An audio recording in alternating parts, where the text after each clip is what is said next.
Lockdown से पहले गीता के घर का नजारा कुछ ऐसा था कि रोहन ऑफिस जाता था और शिविन स्कूल। जिनके घर से जाने के बाद गीता काम खत्म करके बाकी समय आराम करती थी। लेकिन लॉकडाउन के बाद ऑफिस और स्कूल घर में ही खुल गए और इससे गीता का हाल वो तो आपको देखने में ही मजा आएगा। शिविन, ओ शिविन, महाराज उठने के लिए क्या 21 तोपों की सलामी लेंगे? अरे बिस्तर से बाहर निकल, ऑनलाइन क्लास स्टार्ट होने वाली है। अरे तुम भी हद करती हो, स्पीकर की तरह चिल्लाने की क्या जरूरत है? दिख नहीं रहा मेरी कॉन्फ्रेंस चल रही है। अब कैमरा और स्पीकर ऑन कर रहा हूं, मुझे कोई शोर नहीं चाहिए। इस पर जैसे ही रोहन लैपटॉप का कैमरा और स्पीकर ऑन करता है तभी कुकर की सीटी बजती है। करा लो अब इसे चुप। लॉकडाउन नहीं हुआ, मेरी मौत का फरमान जारी हो गया। दोनों बाप बेटे ने नाक में दम किया हुआ है। ऐसा बोलकर गीता वहां से शिविन के कमरे में पहुंच जाती है, जहां शिविन अभी भी सो रहा होता है। ओ आलसी, अब अगर 5 मिनट में नहीं उठाना तो आज तेरा गेम और यूट्यूब कैंसिल। माँ की बात सुनकर शिविन बिना 1 मिनट गंवाए उठ खड़ा होता है। उठ गया, अभी नहाकर भी आता हूँ। ये नाटक कहीं और, मुंह पर गीला कपड़ा मार और पढ़ने बैठ। शिविन की ऑनलाइन क्लास स्टार्ट हो जाती है, जिस पर गीता उसे वहां बिठाकर रसोई में चली जाती है। थोड़ी देर में उसे कमरे से कुछ आवाज सुनाई देती है, जिसे सुनकर वो कमरे में वापस आती है। हाय राम, तुझे क्लास अटेंड करने के लिए बोला था, कैमरा ऑफ करके बिस्तर पर नाचने के लिए नहीं बोला था। मम्मी मुझे कुछ समझ नहीं आ रहा, आप बाद में पढ़ा देना ना, वैसे भी अटेंडेंस तो लगी गई है। हाँ बेटा, जरूर बन जा, तू अभी से हम सबका बाप बन जा। अरे नहीं मतलब कहाँ से लाते हो इतना दिमाग, और पढ़ाई करते हुए ये चला कहाँ जाता है? नाइस क्वेश्चन, दिमाग से पूछकर बता दूंगा। शिविन की बातों से परेशान होकर गीता उसे मारने के लिए जैसे ही आगे बढ़ती है तभी वो कमरे से बाहर भाग जाता है। अब शिविन आगे आगे और गीता हाथ में चप्पल पकड़े उसके पीछे पीछे पूरे घर में दोनों घूम रहे होते हैं। इसी बीच वो रोहन के पास पहुंच जाता है और शिविन को मारने वाली चप्पल रोहन के लैपटॉप पर जाकर गिरती है। ओए माँ! मम्मी, अब पापा को चप्पल मार रही हो? वो आज तक के रिपोर्टर, चुपचाप जाकर क्लास अटेंड कर ले, नहीं तो अगली तेरे पीछे लगेगी।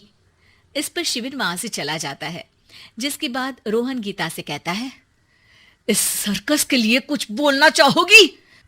अरे क्या करूं, जब से तुम दोनों घर में रहने लगे हो, घर अपने आप ही सर्कस बन गया है और मैं तुम्हारी नौकर। कभी बेटी को संभालो तो कभी बाप के नखरे उठाओ। इन्हीं सब उथल पुथल में दिन बीतते रहते हैं, जिसमें हर रोज घर के अंदर कुछ नया सियप्पा खड़ा मिलता है, जो ज्यादातर शिविन और रोहन के ऑनलाइन स्कूल और ऑफिस से रिलेटेड ही होता है। एक सेकंड, शिविन चल उठ, आज की क्लास जल्दी है। कैमरा ऑफ करके आप अटेंड कर लो। अरे ऐसे छित्तर पड़ेंगे, दादी नानी सब एक साथ याद आ जाएंगी। गीता की लाख मशक्कतों के बाद क्लास तो खत्म हो जाती है, लेकिन उसके बाद शिविन फोन इस्तेमाल करते हुए इंस्टाग्राम रील बनाने लगता है। रसोड़े में कौन था? तुम थी, मैं थी, कौन था? कौन था? हाँ, मैं गरीब हूँ। अरे ओ गरीब के बेटे, आजा, मैं बनाती हूँ तुझे गरीब। मैं बताती हूँ रसोड़े में कौन था। पढ़ाई करने बोलो तो इनकी माँ मर जाती है, और ये पागलपंतियां जितनी मर्जी करा लो। गीता शिविन को डांट रही होती है, तभी रोहन बीच में बोल पड़ता है। अरे बच्चा ही तो है, इतना गुस्सा क्यों कर रही हो? बेटे का साथ देने की इसी एक कोशिश में अब शिविन के साथ साथ रोहन भी गीता के गुस्से की सूली पर चढ़ जाता है।